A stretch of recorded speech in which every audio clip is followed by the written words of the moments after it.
بعد الحرب الباردة وحروب الشرق الأوسط، صراعات الدول العظمى تحولت إلى صراعات كبرى تخطت دوي المدافع والطائرات وحتى الأسلحة النووية.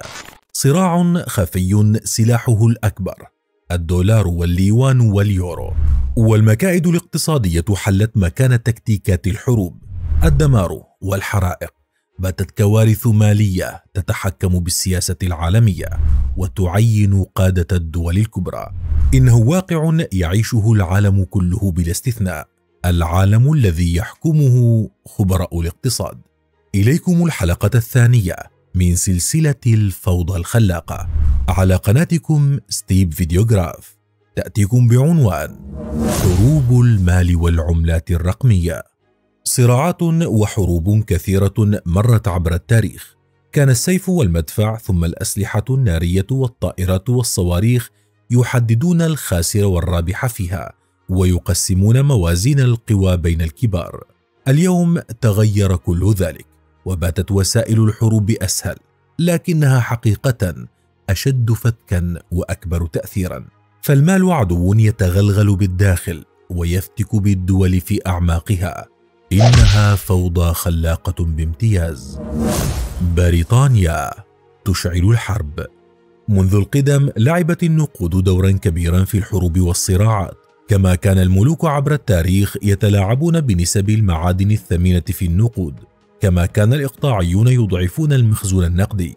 وفي نظرة دقيقة للتاريخ نجد أن حرب العملات ليست والدة هذه المرحلة فحسب، فقد حدثت أشهر حروب العملات بين الإمبراطورية البريطانية ومستعمراتها في أمريكا، وذلك في القرن السابع عشر.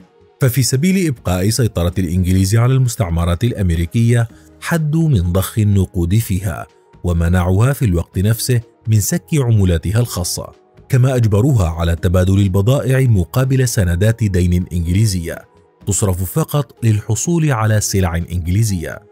بذلك ضمنوا أن هؤلاء لن يتاجروا مع الدول الأخرى. وهنا ظهرت عملة ماساتشوستس التي سكتها أول مستعمرة تتحدى البريطانيين عام 1652، وكانت أول عملة ورقية لها. هكذا تزايد الصراع بين أمريكا وبريطانيا حتى اندلعت الحرب الثورية عام 1775، وإعلان قادة المستعمرات استقلالهم وإصدارهم عملة جديدة سميت الكونتيننتال لتمويل جانبهم في الحرب. فوضى التعويم المالي الأول في التاريخ. كردة فعل على الإجراءات السابقة، طبعت كل حكومة ما تحتاجه من نقود دون قيود، ما أدى إلى تضخم كبير في عملة الكونتيننتال، أي أن العملة انخفضت قيمتها كثيرا وأصبحت بلا فائدة، لتتوقف الحكومات عن التعامل بالعملات الورقية لقرن كامل تقريبا. وتسببت هذه الفوضى في تدمير النظام المالي الأمريكي كليا، واستمر ذلك حتى عام 1788 حين أنشأ الكونغرس نظاما وطنيا نقديا وجعل الدولار وحدة النقد الرئيسية فيه، كما أنشأ أيضا قاعدة الذهب والفضة. وقد استغرق الأمر 50 عاما لإخراج جميع العملات الأجنبية والمنافسة من التداول. ومع بدايات القرن التاسع عشر جربت أمريكا العملة الورقية ثانية للمرة الأولى. أمريكا وحروب المال. اليوم أصبح التلاعب بالعملات هو أكثر الأسلحة فاعلية في الحروب الاقتصادية والتجارية وحتى السياسية. وقد تسيدت الصين لفترة هذه الحروب في التسعينيات تحديدا، بينما تعرفت أمريكا على تكتيكات هذه الحروب منذ الأربعينيات، وعرفت كيف تتحكم بالتجارة والتبادلات العالمية، حيث تسيد الدولار الأمريكي أسواق العملات في التجارة العالمية وأسواق الصرف. لكن ذلك لم يستمر منذ أن بدأت الدول الكبرى حروب عملات هددت مكانة العملة الخضراء، حيث تعظم الاقتصاد الصيني في العقود الثلاثة الأخيرة وتفوق على الاقتصاد الأمريكي في بعض الحالات. كذلك أطلق الاتحاد الأوروبي العملة المنافسة للدولار وهي اليورو، الذي دخل سوق التداول رسميا عام 2002، لتعلن أمريكا الحرب وتدق ناقوس الخطر. فحاولت في البداية كبح غزو البضائع الصينية لأسواقها، إذ شن الرئيس الأمريكي دونالد ترامب حربا تجارية علنية على بكين في مارس عام 2018، وصنف الصين على أنها متلاعب بالعملة. كذلك سعت أمريكا لضرب الوحدة النقدية الأوروبية، مستغلة رفض بريطانيا الاعتراف باليورو كعملة رسمية، مما أحبط مشروع العملة الموحدة في المبادلات العالمية. ولإدارة ترامب دور بارز هنا، والذي اتخذت حرب العملات في عهده منحا جديد، وذلك بإشعاله فتيل الحرب التجارية علنا، عندما أطلق صواريخ الرسوم الجمركية في كل اتجاه دون أن يفرق بين جيران أو خصوم أو حلفاء. روسيا تتحرك.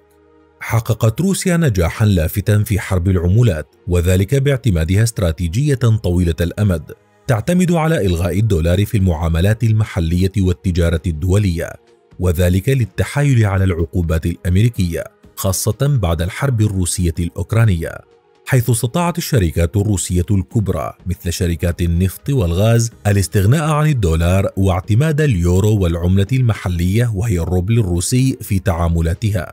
كذلك استطاع البنك المركزي الروسي خفض حصة الدولار من احتياطات النقد الأجنبي من 40% إلى 24%.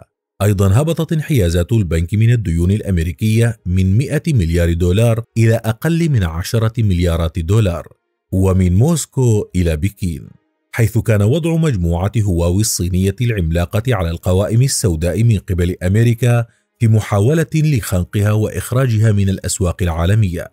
كانت تلك هي الشرارة الأخيرة التي ألهبت غضب التنين الصيني لتعلنها الصين حربا على الدولار، وتبدأ فعليا بالسعي نحو جعل اليوان الصيني العملة المعتمدة عالميا. العرب وحرب العملات. بحسب الخبراء الاقتصاديين فإن الدول العربية هي الخاسر الرئيس في حرب العملات التي تدور رحاها بين النظام الشيوعي في الصين والنظام الرأسمالي في أمريكا. فالعرب كعادتهم بحسب المراقبين يدفعون ثمن حروب لا يخوضونها، بل هم وقود هذه الحروب في كثير من الأحيان، إذ لطالما تأثر الاقتصاد العربي سلبا بحرب العملات. فالدول العربية تتبع سياسة ربط عملاتها بالدولار علنيا أو سريا، والذي يتحكم انخفاضه وارتفاعه في اقتصادها مباشرة. وهذه التبعية تجعل الدول العربية الخاسر الأكبر في الأزمات الاقتصادية الكبرى. فحتى الاتفاقيات المبرمة لحل هذه الأزمات لا مكان للدول العربية فيها، فهي تبرم فقط لصالح الدول الكبرى. العملات الرقمية تدخل الحرب بقوة.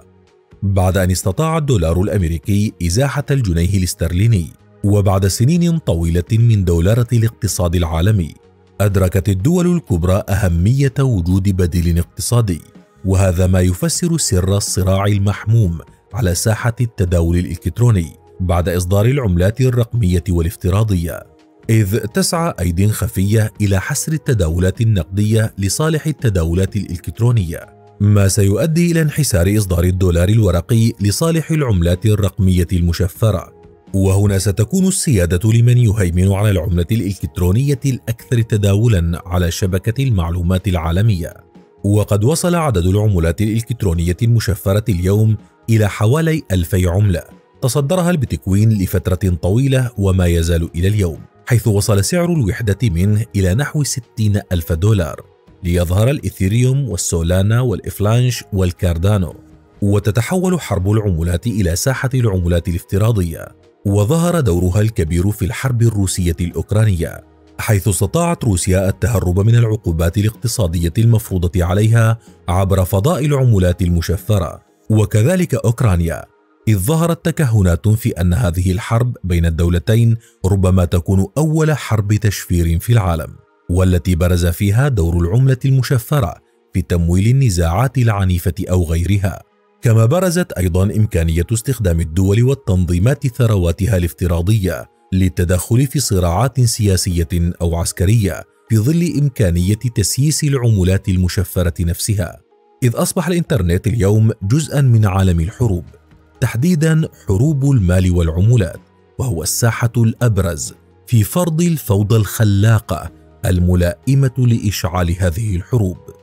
هكذا هي إذن أزمة عالمية مالية يصعب أحيانا تحديد السبب الحقيقي لها، وكأنها فقط الفوضى، انهيار أوراق مالية وارتفاع أخرى، وتجميد للأصول ومصادرة للذهب، وفرض للرقابة على رؤوس الأموال. كأنها حرب على كافة الأصعدة تدفع ثمنها الأكبر الأسواق الناشئة، والرابح الأكبر هي الدول نفسها التي أشعلت الحرب.